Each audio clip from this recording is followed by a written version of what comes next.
Hello, welcome back to Me and Epiphany, where we talk about science, history, philosophy, religion, and everything in between. Today, I'm going to record from outside, so if you hear the cars going by, if you hear the birds singing, that's what it is today. But we are going to talk about dreams and visions. And we're going to be in the Bible today. So get whatever it is that you use when you're reading the Word. I like the Blue Letter Bible. You can get it as an app. And it's a dictionary and a concordance. So you can look up the etymology of the words so that you know what you're reading about. I mean, that's how you read. You got to know the words that you're reading. So, our main text is going to be Genesis 37. But really quick, we're going to define what a dream is. The word halom means to dream, to be healthy, to restore health. Ecclesiastes 5:3 says, "For a dream comes through a multitude of business." Business means occupation, a task, a job. It means to bestow labor upon anything. Now you're going to notice that there are different kinds of dreams in the Bible. There are many people that had stories where they had a dream and either it was prophetic, either it was a warning, it was an announcement, it was a how to do something. And God tells us why He gives us dreams. Let's look up what a vision is.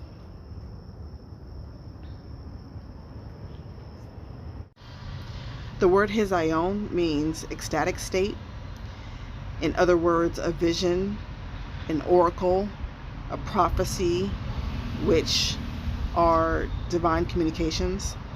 It also means a revelation. In its primitive root, it means to see or perceive as a seer. The seer is one that can see into the future. In Arabic, which is an early language, it means to perceive with the inner vision only. It also means to see with intelligence. And while you get your Bible, I'm going to just I'm going to say the first time that I really knew that dreams were from God. Because before, when I had a dream, I would be so intrigued by it that I would get a dream book to see what this symbol means and this, that. And then, when the internet came out, then we were Googling and seeing what this stuff meant. I remember writing my dreams down, but I never quite understood them.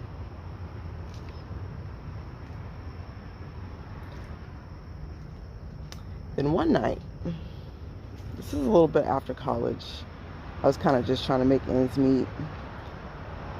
I remember having a little mattress on the floor, but I had this calendar on the wall. And one night I dreamed a dream. And in the dream, I had awakened from my sleep off the mattress I told you about, which is why I told you about it, and stood before this calendar on the wall. And I remember pointing to a time that, if I'm not mistaken, was 3 days from that day. I was like, okay. And then that dream went away. And then that same night, I dreamed another dream. And I was walking across the parking lot to my car. And when I got there, there was a mechanic under the hood. I was like, what? I don't remember calling anybody, but I get here and you're already got my hood up, checking under it. And he lets me know it's going to be 3 days. I guess like my car will be ready in 3 days. I was like, what? Okay. So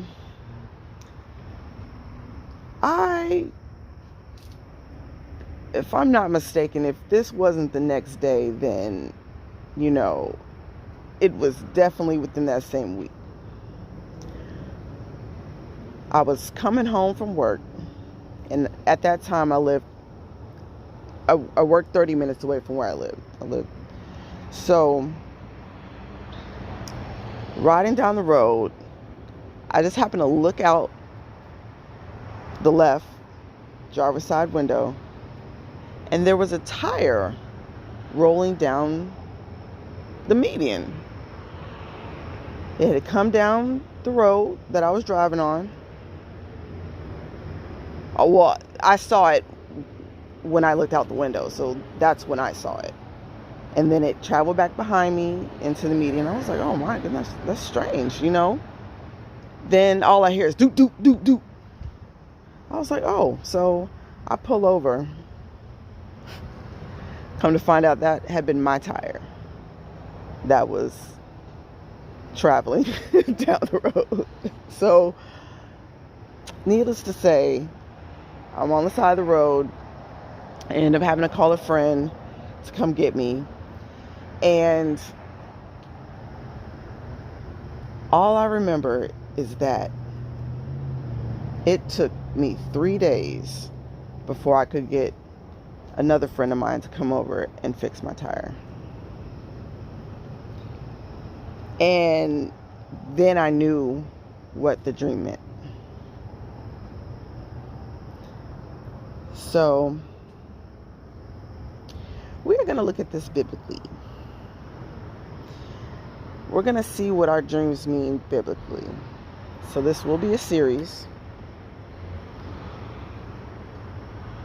because everybody has a different story.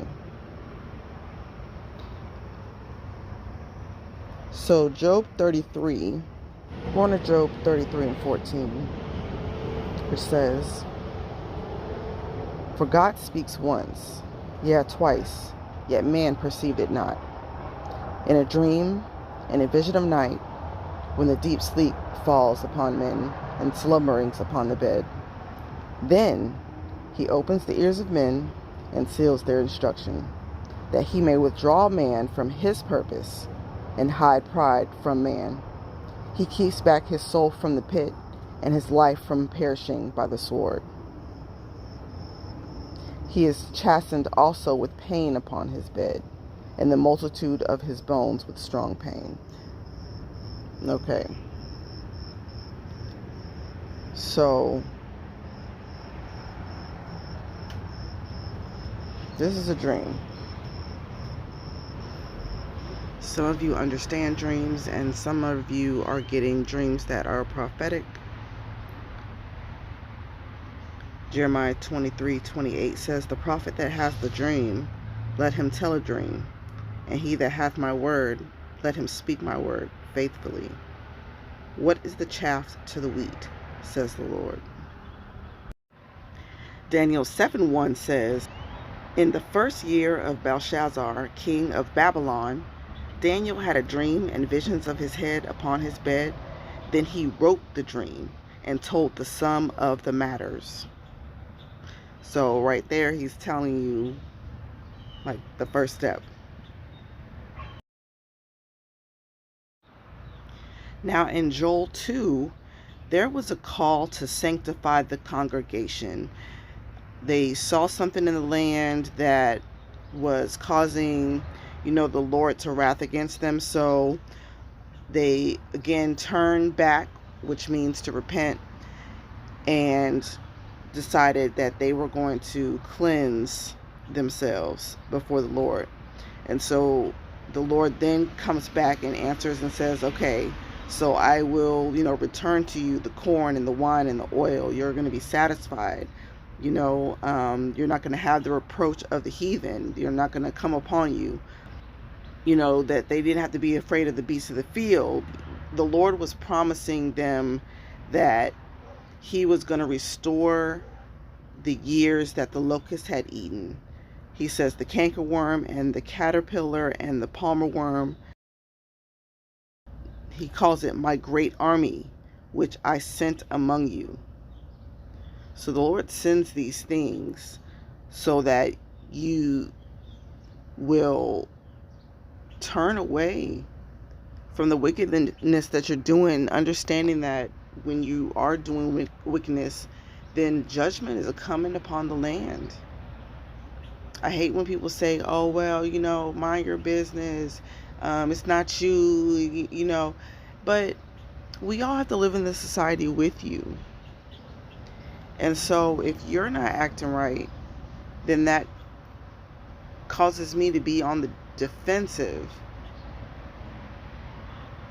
And then something can happen. And oftentimes something does happen. So why not? Why are we, weird for wanting to live in a sinless place? I know that it never will happen because we're all sinners, right? But it's the idea, though. The idea is brilliant. And again, but that's why we strive to be like Christ every day, because he is the only one that offers that. Moreover, he says that my people shall never be ashamed. And he ends up promising the Spirit. He says, and it shall come to pass afterward that I will pour out my Spirit upon all flesh, and your sons and your daughters shall prophesy, and old men shall dream dreams, your young men shall see visions. And also upon the servants and upon the handmaids in those days will I pour out my Spirit. The word prophesy means to speak or sing by inspiration of divine influence. In other words, the Spirit. It also speaks of making oneself a prophet. So it speaks of false prophets as well.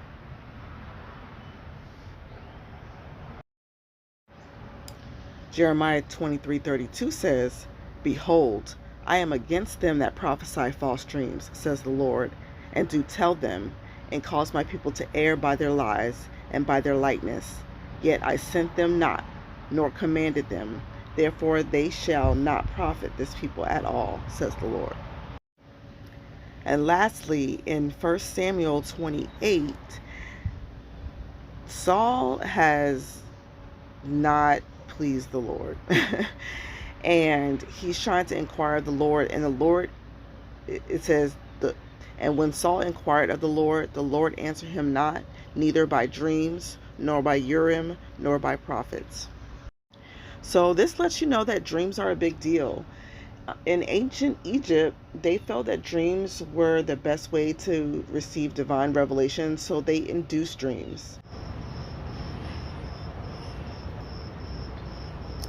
Now we're over in Genesis.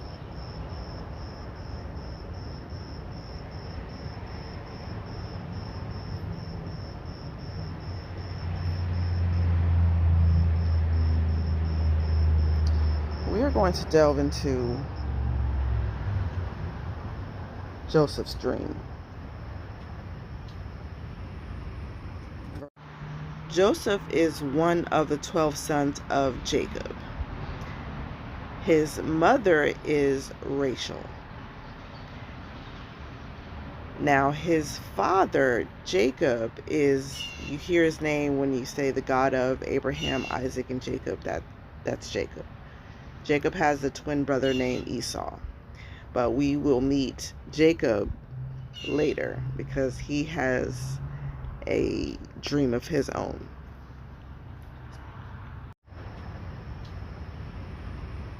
Verse 1. And Jacob dwelt in the land wherein his father was a stranger, in the land of Canaan. These are the generations of Jacob. Joseph, being 17 years old, was feeding the flock with his brethren, and the lad was with the sons of Bilhah, and with the sons of Zilpah, his father's wives. And Joseph brought upon his father their evil report. Now Israel loved Joseph more than all his children, because he was the son of his old age, and he made him a coat of many colors. And when his brethren saw that their father loved him more than all his brethren, they hated him, and could not speak peaceably unto him. And Joseph dreamed a dream, and he told it his brethren, and they hated him yet the more. And he said unto them, Hear, I pray you, this dream which I have dreamed. For behold, we were binding sheaves in the field, and lo, my sheaf arose, and also stood upright. And behold, your sheaf stood round about, and made obeisance to my sheaf. And his brethren said to him, Shalt thou indeed reign over us? Or shalt thou indeed have dominion over us? And they hated him yet the more for his dreams, and for his words. And he dreamed yet another dream, and he told it to his brethren, and said, Behold, I have dreamed a dream more, and behold, the sun and the moon and the 11 stars made obeisance to me. And he told it to his father and to his brethren, and his father rebuked him, and said unto him, What is this dream that thou hast dreamed? Shall I and thy mother and thy brethren indeed come to bow down ourselves to thee, to the earth? And his brethren envied him, but his father observed the same. And his brethren went to feed their father's flock in Shechem. And Israel said unto Joseph, Do not thy brethren feed thy flock in Shechem? Come, and I will send thee unto them. And he said to them, Here I am. And he said to him, Go, I pray thee, see whether it be well with thy brethren, and well with the flocks, and bring me word again. So he sent him out of Valley of Hebron, and he came to Shechem. And a certain man found him, and behold, he was wandering in the field, and the man asked him, What do you seek? And he said, I seek my brethren. Tell me, I pray thee, where they feed their flocks. And the man said to him, They are departed hence, for I heard them say, Let's go to Dothan. And Joseph went after his brethren and found them in Dothan. And when they saw him afar off, even before he came near unto them, they conspired against him to slay him.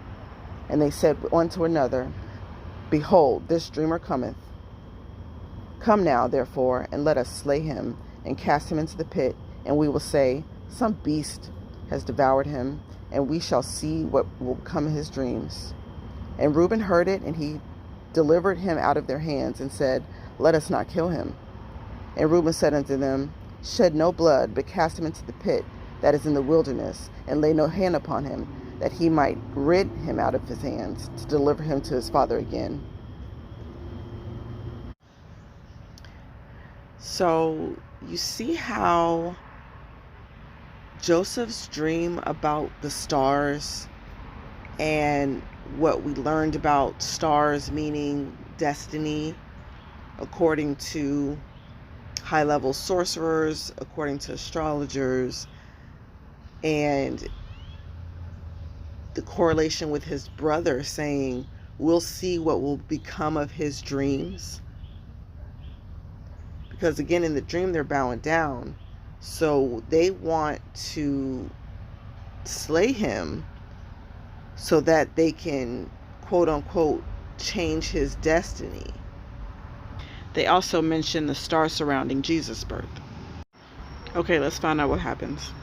And it came to pass, when Joseph was come unto his brethren, that they stripped Joseph out of his coat of many colors that was on him, and they took him and cast him into a pit, and the pit was empty, and there was no water in it. And they sat down to eat bread, and they lifted up their eyes and looked, and behold, a company of Ishmaelites came from Gilead with their camels bearing spicery and balm and myrrh, going to carry it down to Egypt. And Judah said unto his brethren, What profit is it if we slay our brother and conceal his blood?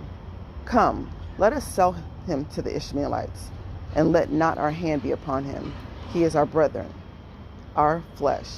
And his brethren were content. Then there passed by Midianites, merchantmen, and they drew and lifted up Joseph out of the pit, and sold Joseph to the Ishmaelites for 20 pieces of silver. And they brought Joseph into Egypt. And Reuben returned unto the pit, and behold, Joseph was not in the pit, and he rent his clothes. And he returned unto his brother and said, The child is not, and I, whither shall I go? And they took Joseph's coat and killed a kid of goats, and dipped the coat in the blood. And they sent the coat of many colors, and they brought it to their father, and said, This have we found. Now know whether it be thy son's coat or no. And he said he knew it. He said it was his son's coat, and the evil beast had devoured him. Joseph is without doubt rent in pieces. And Joseph rent his clothes, and put his sackcloth upon his loins, and mourned for his son many days. And all his sons and his daughters rose to comfort him, and he refused to be comforted, and said, For I will go down into the grave unto my son mourning. Thus his father wept for him. And the Midianites sold him into Egypt unto Potiphar, an officer of Pharaoh's, a captain of the guard. Okay, we're going to skip over to Genesis 39.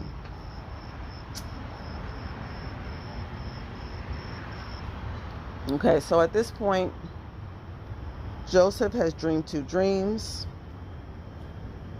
In both dreams, his brothers are bound down to him, and it reinforces the point by putting his mother and his father into it. So his whole family.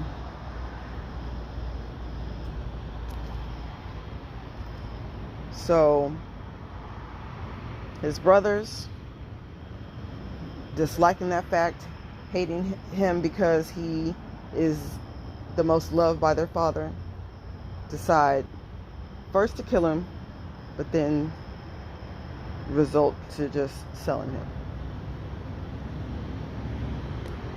Okay, so this is what's going on. Let's continue. And Joseph was brought down to Egypt, and Potiphar, an officer of Pharaoh, captain of the guard, an Egyptian, bought him of the hands of the Ishmaelites, which had brought him down there. And the Lord was with Joseph, and he was a prosperous man, and he was in the house of his master the Egyptian. And his master saw that the Lord was with him, and that the Lord made all that he did to prosper in his hand. And Joseph found grace in his sight. And he served him, and made him overseer over his house, and all that he had put into his hand. And it had came to pass from the time that he had made him overseer in his house, and over all that he had, that the Lord blessed the Egyptian's house for Joseph's sake. And the blessing of the Lord was upon him in all that he had in his house and in the field. And he left all that he had in Joseph's hand, and he knew not aught he had, except the bread which he did eat. And Joseph was a goodly person and well favored. And it came to pass, after all these things, that his master's wife cast her eyes upon Joseph, and said, Lie with me. But he refused. And he said unto his master's wife, Behold, my master would not want me in his house.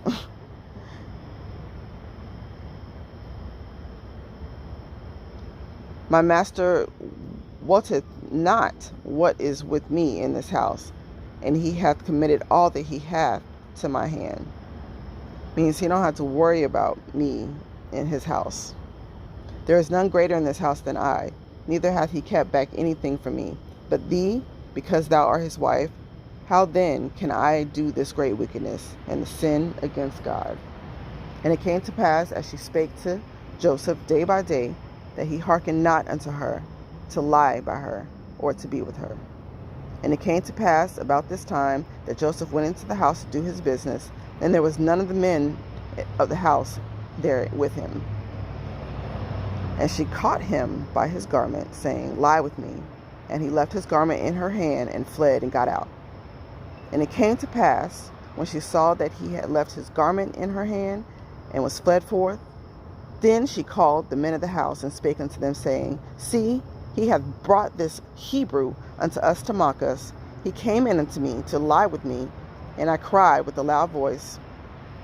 And it came to pass, when he heard that I lifted up my voice and cried, that he left his garment with me, and fled, and got out. And she laid upon his garment by her, until his Lord came home. And she spake unto him according to these words, saying, The Hebrew servant, which thou hast brought to us, came in unto me to mock me. And it came to pass, as I lifted up my voice and cried, that he left his garment with me, and fled out.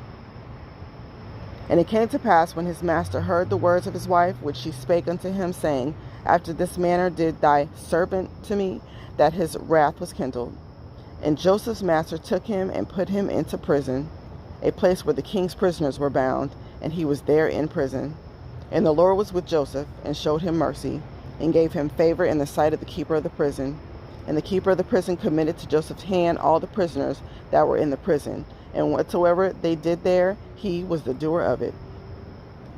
The keeper of the prison looked not to anything that was under his hand, because the Lord was with him, and that which he did, the Lord made it to prosper.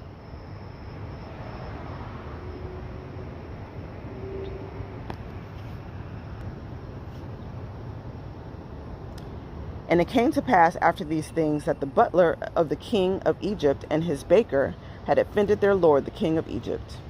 And Pharaoh was wroth against two of his officers, against the chief of the butlers, and against the chief of the bakers.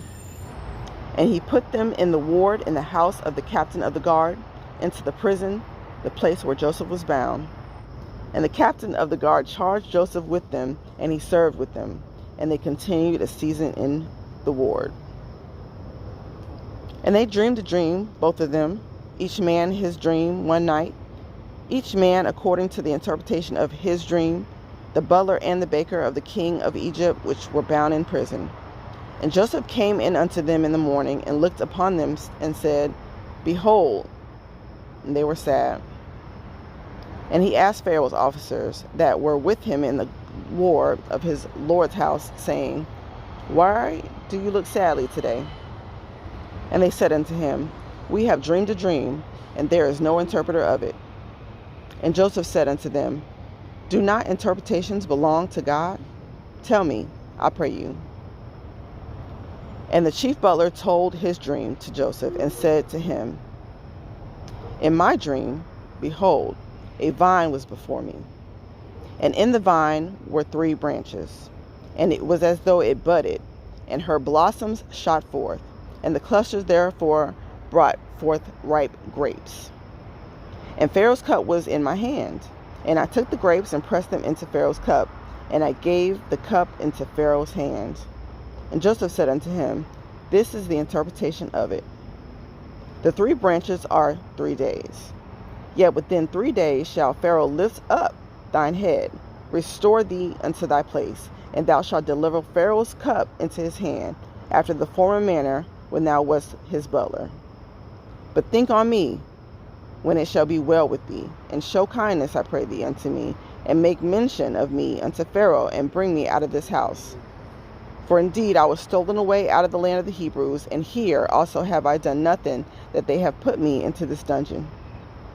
When the chief baker saw that the interpretation was good, and said unto Joseph, I also was in my dream, and behold, I had 3 white baskets on my head.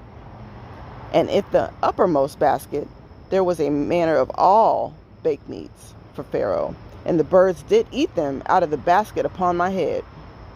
And Joseph answered and said, This is the interpretation of. The 3 baskets are 3 days.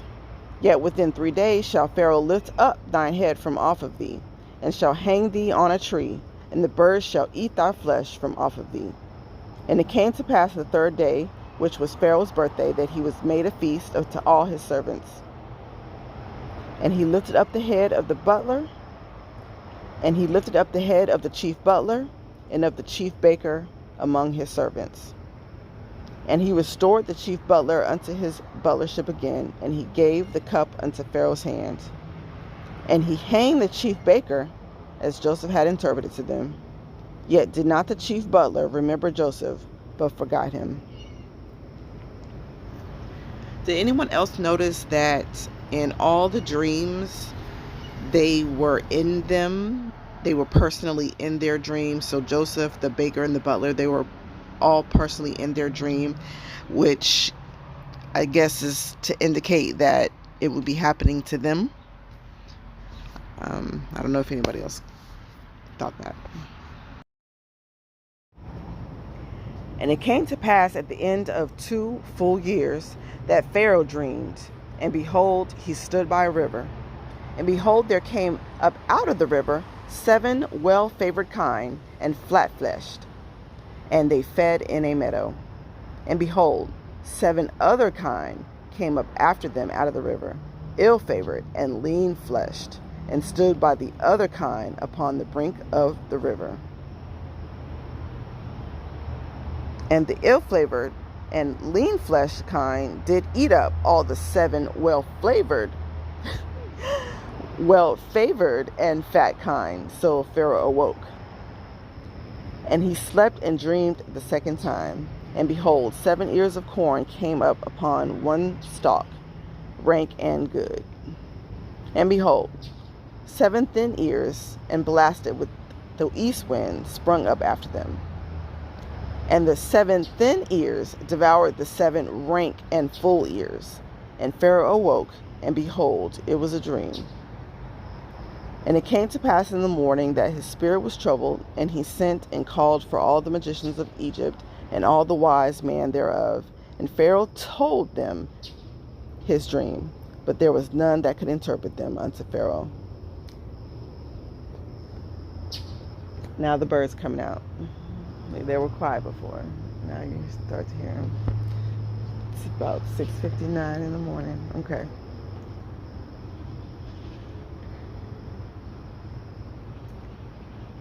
Okay. We're on verse 8. Hopefully y'all are following this. Okay, now the Pharaoh's dreaming dreams. It's 2 years later. Now he's dreamed dreams, and he needs an interpreter. Okay.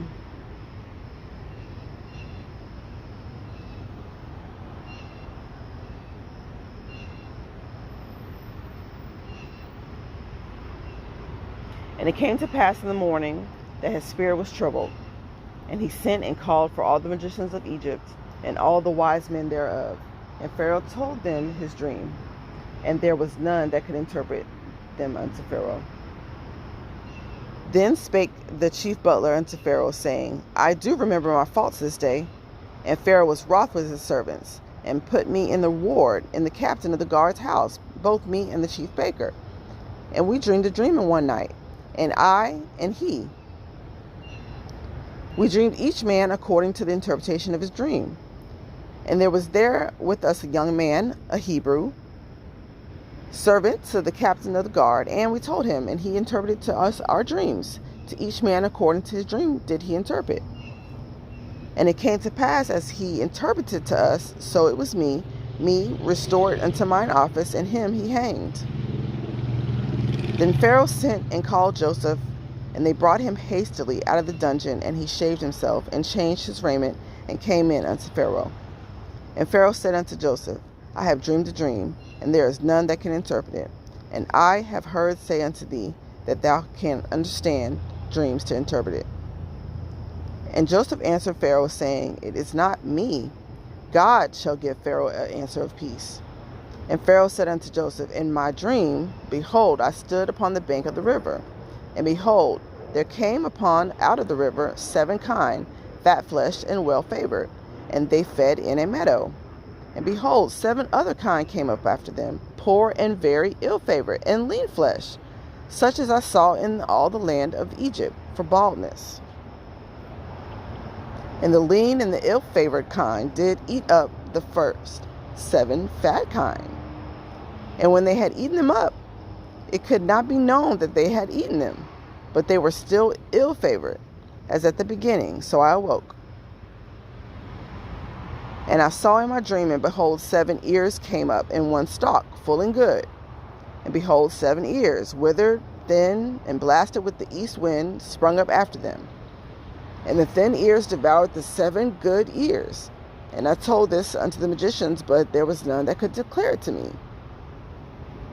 And Joseph said unto Pharaoh, the dream of Pharaoh is one. God has showed Pharaoh what he is about to do. The 7 good kine are 7 years, and the 7 good ears are 7 years. The 7 good kine are 7 years, and the 7 good ears are 7 years. The dream is one. And the 7 thin and ill-favored kine that came up after them are 7 years, and the 7 empty ears blasted with the east wind shall be 7 years of famine. This is the thing which I have spoken unto Pharaoh, which God is about to do. He shows unto Pharaoh, behold, there come 7 years of great plenty throughout all the land of Egypt, and there shall arise after them 7 years of famine, and all the plenty shall be forgotten in the land of Egypt, and the famine shall consume the land. And the plenty shall not be known in the land of reason that the famine following, for it shall be very grievous. And for that the dream was doubled unto Pharaoh twice. It came because the thing is established by God, and God will shortly bring it to pass. I'm telling you, I had that double dream, and that incident happened within a day.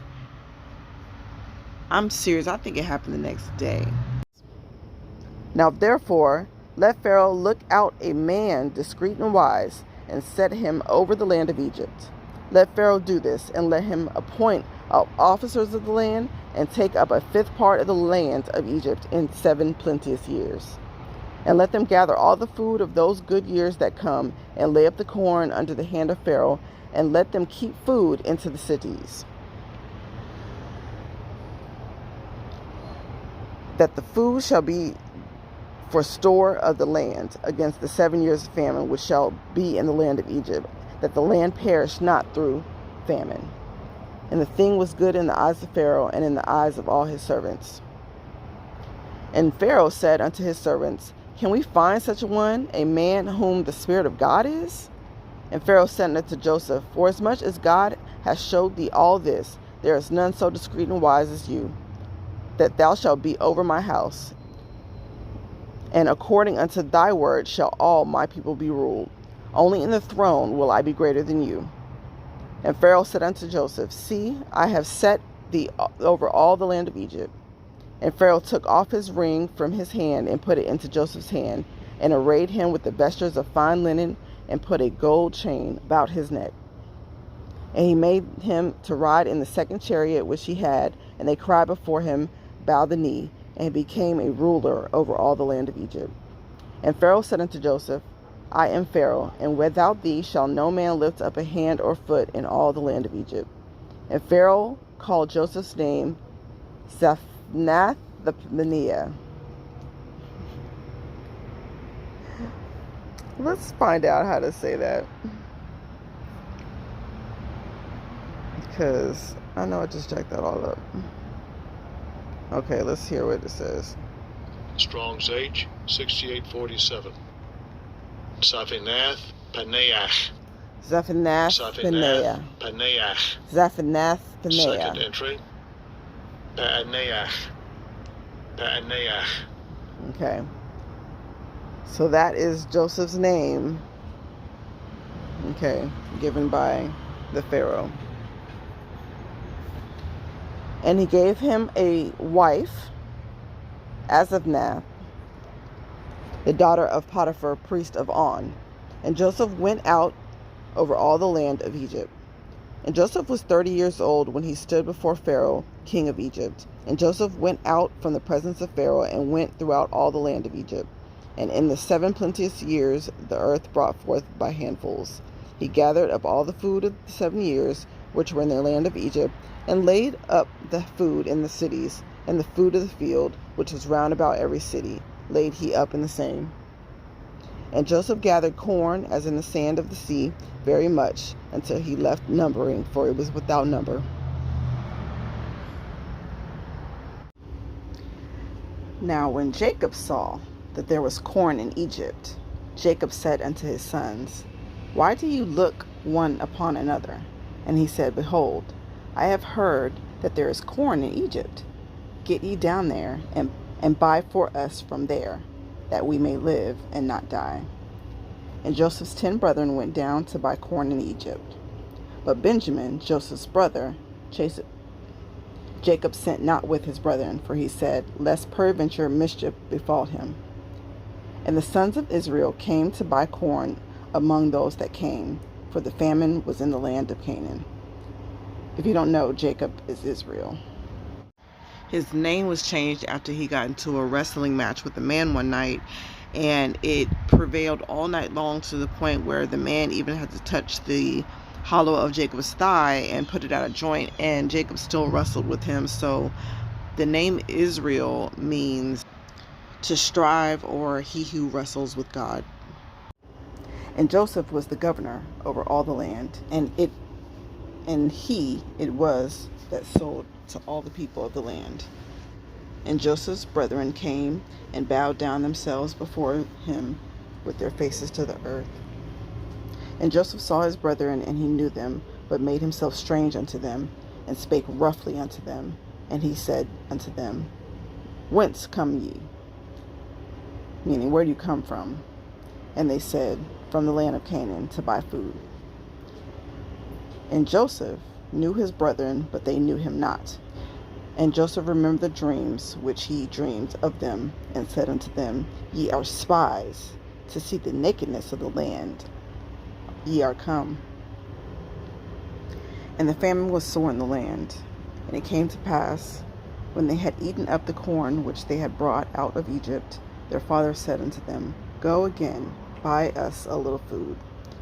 And Judah spake unto him, saying, The man did solemnly protest unto us, saying, Ye shall not see my face, except your brother be with you.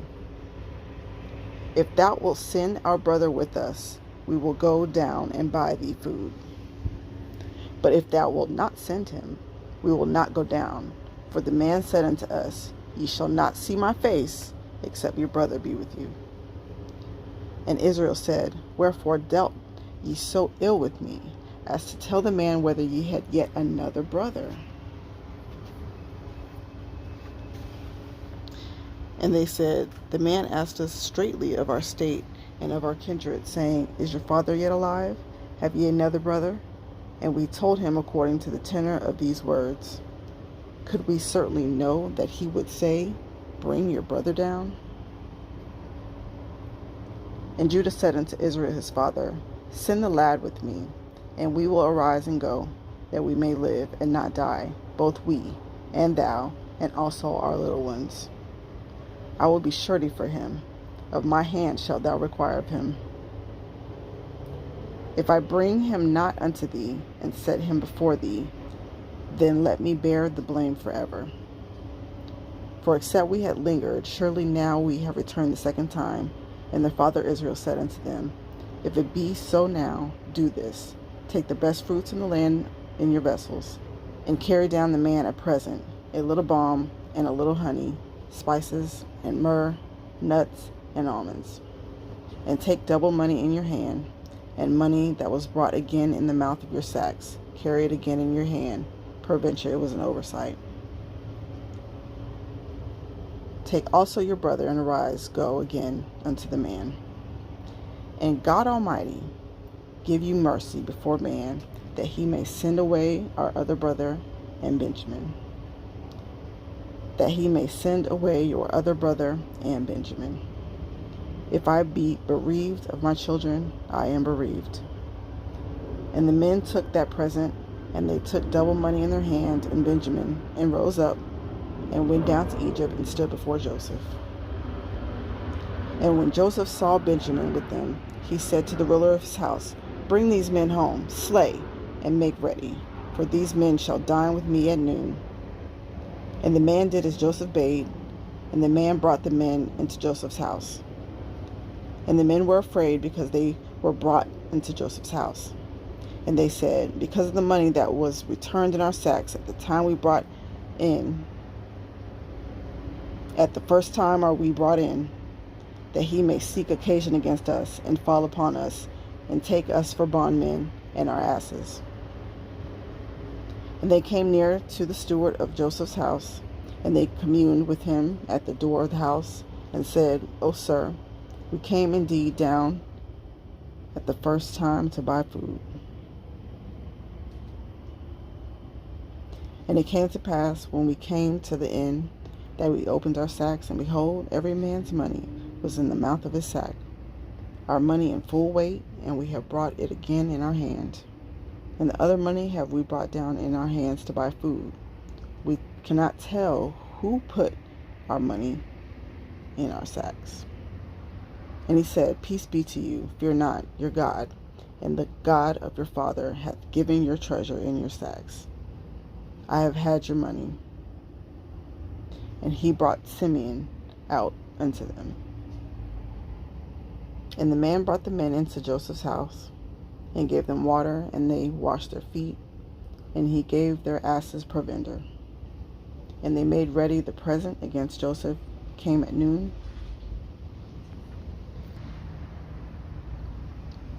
For they heard that they should eat bread there. And when Joseph came home, they brought him the present which was in their hand into the house, and bowed themselves to the earth. And he asked them of their welfare, and said, Is your father well? The old man of whom he spake, is he yet alive? And they answered, Thy servant our father is in good health. He is yet alive. And they bowed down their heads and made obeisance. And he lifted up his eyes and saw his brother Benjamin, his mother's son, and said, Is this your younger brother, of whom ye spake unto me? And he said, God be gracious unto thee, my son. And Joseph made haste, for his bowels did yearn upon his brother, and he sought where to weep. And he entered into his chamber and wept there. And he washed his face and went out and refrained himself and said, Set on bread. And they set on for him by himself, and for them by themselves, and for the Egyptians which did eat with him by themselves, because the Egyptians might not eat bread with the Hebrews, for that is an abomination unto the Egyptians. And they sat before him, the firstborn according to his birthright, and the youngest according to his youth, and the men marveled one at another. And he took and sent messes unto them from before him, but Benjamin's mess was 5 times so much as any of theirs, and they drank and were merry with him. So,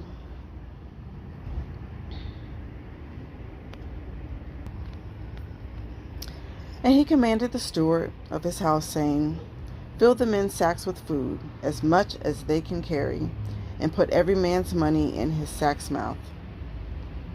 And put my cup, the silver cup, in the sack's mouth of the youngest, and his corn money. And he did according to the word that Joseph had spoken. As soon as the morning was light, the men were sent away, they and their asses. And when they were gone out of the city, and not far off, Joseph said unto his steward, Up, follow after the men, and when thou dost overtake them, say unto them, Wherefore have ye rewarded evil for good? Is this not that it in which my Lord,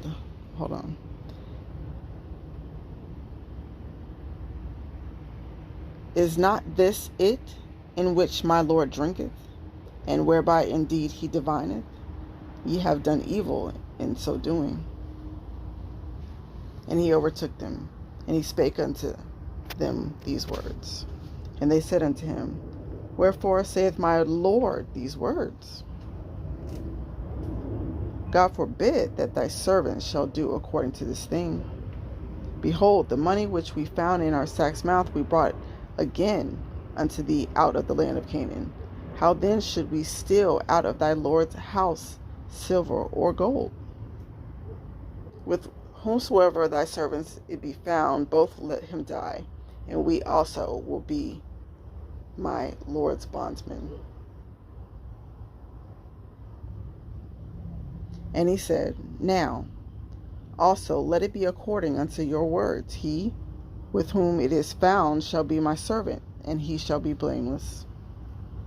Then they speedily took down every man to his sack to the ground, and opened every man his sack. And he searched, and began at the eldest, and left at the youngest. And the cup was found in Benjamin's sack. Then they rent their clothes, and lotted every man his ass, and returned to the city. And Judah and his brethren came to Joseph's house, for he was yet there, and they fell before him on the ground. And Joseph said unto them, What deed is this that ye have done? Wot ye not that such a man as I can certainly divine? And Judah said, What shall we say unto my Lord? What shall we speak? Or how shall we clear ourselves? God hath found out in the iniquity of thy servants. Behold, we are my Lord's servant, both we and he also with whom the cup is found. And he said, God forbid that I should do so, but the man in whose hand the cup is found, he shall be my servant. And as for you,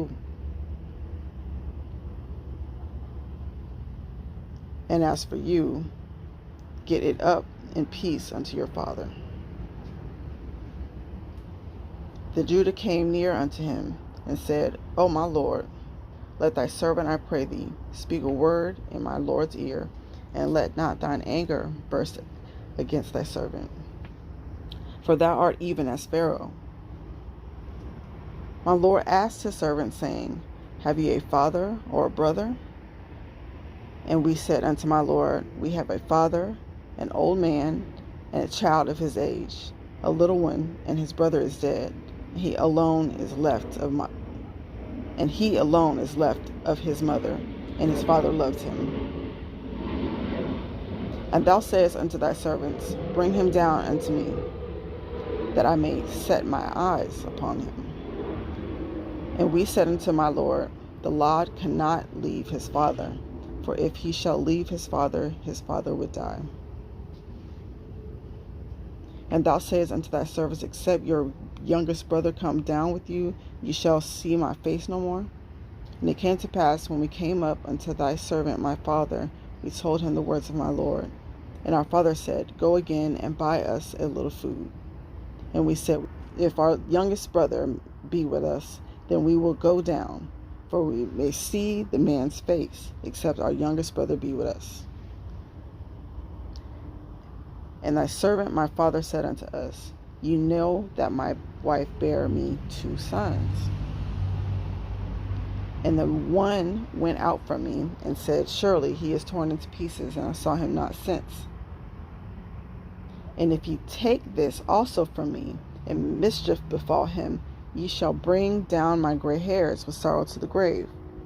Now therefore, when I come to thy servant my father, and the lad be not with us, seeing that his life is bound up in the lad's life, he shall come to pass, when he seeth that the lad is not with us, that he will die.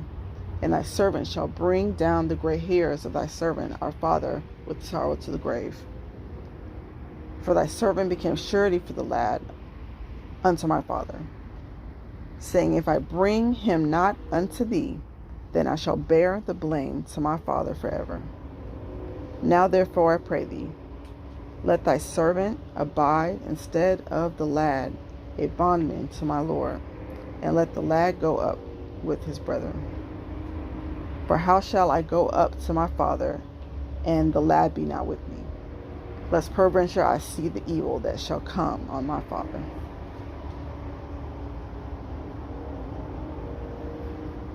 All right. We're going round the bend, we're rounding the bend.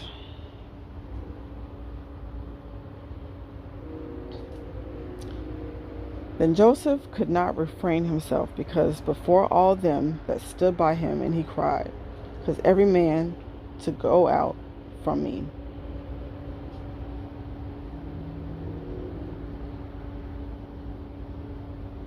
And there stood no man with him, while Joseph made himself known unto his brethren. And he wept aloud. And the Egyptians and the house of Pharaoh heard. And Joseph said unto his brethren, I am Joseph. Doth my father yet live? And his brethren could not answer him, for they were troubled at his presence. And Joseph said unto his brethren, Come near me, I pray you. And they came near. And he said, I am Joseph your brother, whom you sold into Egypt.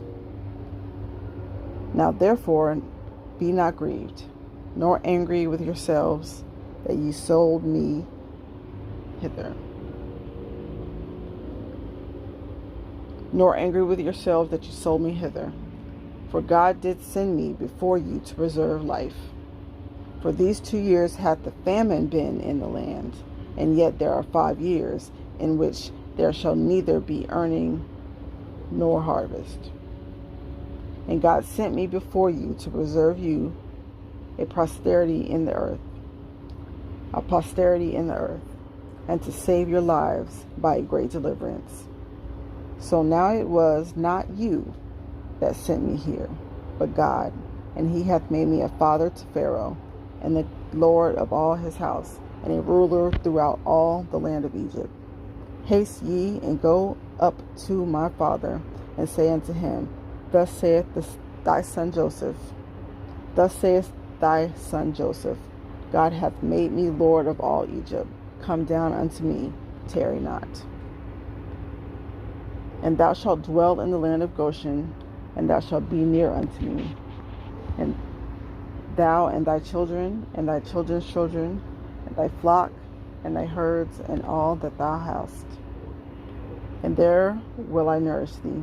For yet there are 5 years of famine, lest thou and thy household, and all that you have, come to poverty. And behold, your eyes see, and the eyes of your brother and the eyes of my brother Benjamin, that it is my mouth that speak to you. And ye shall tell my father of all my glory in Egypt, and all that ye have seen, and ye shall haste and bring down my father here. And he fell upon his brother Benjamin's neck and wept, and Benjamin wept upon his neck. Moreover, he kissed all his brethren, and wept upon them, and after that his brethren talked with him. And the fame thereof was heard in Pharaoh's house, saying, Joseph's brethren are come, and it pleased Pharaoh well and his servants. So that was the end of Joseph's ordeal. You see how his dreams correlated to what happened in real life? Do you see yourself having a lot of dreams, especially when you have a lot of things to do, especially when you're trying to ask God for an answer for something and you end up getting a dream? How did that dream turn out? Did you know what the dream meant beforehand, or did you understand it afterward? Comment down below. For those of you who have never paid attention to dreams, are you going to start paying attention now that you know that dreams are from God and he's trying to give you instruction for your life? You comment down below. Remember, folks, write the dream and tell the sum of the matters.